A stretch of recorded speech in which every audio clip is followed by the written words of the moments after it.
दो सांप। एक समय की बात है।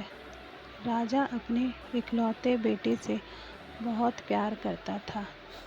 राजकुमार को बहुत अच्छा भोजन दिया जाता था।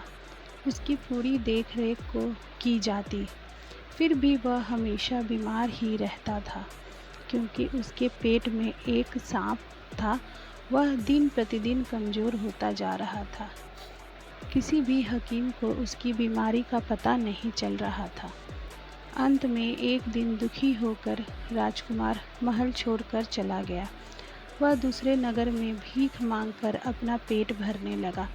राजा उसे लाख चाहने पर भी खोज नहीं सका। उस राज्य के राजा की दो बेटियां थीं।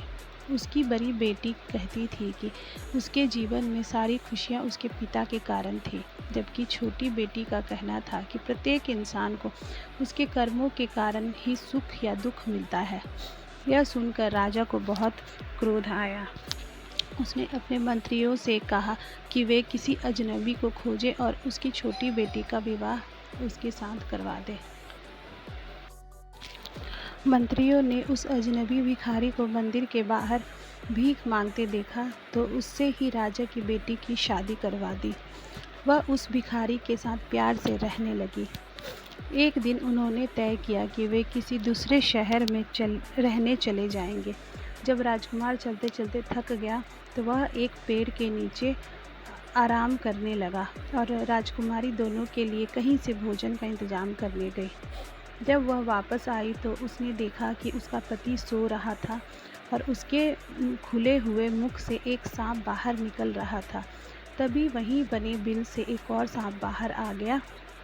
दोनों सांपों ने एक दूसरे को देखा तो बिल वाले सांप ने कहा, मैंने देखा कि तुम इस इंसान के मुंह से बाहर आ रहे थे। तुम इस तरह उसके पेट में रहते हुए उसे कष्ट क्यों दे रहे हो? अगर किसी ने उसे जीरे और सरसों के तेल से बनी दवा पिला दी तो तुम 1 मिनट में मारे जाओगे। अच्छा, अगर किसी ने बिल पर गर्म तेल या गर्म पानी डाल दिया तो तुम भी नहीं बचोगे। तब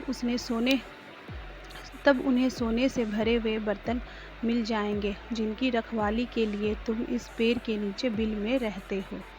पेट में रहने वाले सांप ने पहले सांप की पोल खोलते हुए कहा। राजकुमारी को सांपों की भाषा आती थी। वह जान गई कि कौन सी दवा से उसके पति की बीमारी ठीक हो सकती है और किस तरह से वे धनी बन सकते हैं। उसने झट से अपने पति को वह दवा बनाकर पिलाई, जिससे उसके पति का इलाज हो गया, अर्थात उसके पेट में रहने वाला सांप मारा गया। अब राजकुमार पूर्ण रूप से स्वस्थ हो गया था। राजकुमारी ने सोचा, शरीर स्वस्थ हो लेकिन गांठ में यदि कुछ न हो तो भी लोग निरादर करते हैं, यहाँ तक कि अपने भी साथ छोड़ जाते हैं। इसके बाद उसने बहुत सारा पानी गर्म किया और पेड़ के नीचे बने बिल पर डाल दिया। इससे बिल में रहने वाला सांप मारा गया और पेड़ की खोखल से सचमुच सोने से भरे 2 बर्तन निकले। वह अपने पति के साथ बहुत धनवान बन गई। इसके बाद राजकुमार ने उसे अपना असली परिचय दिया।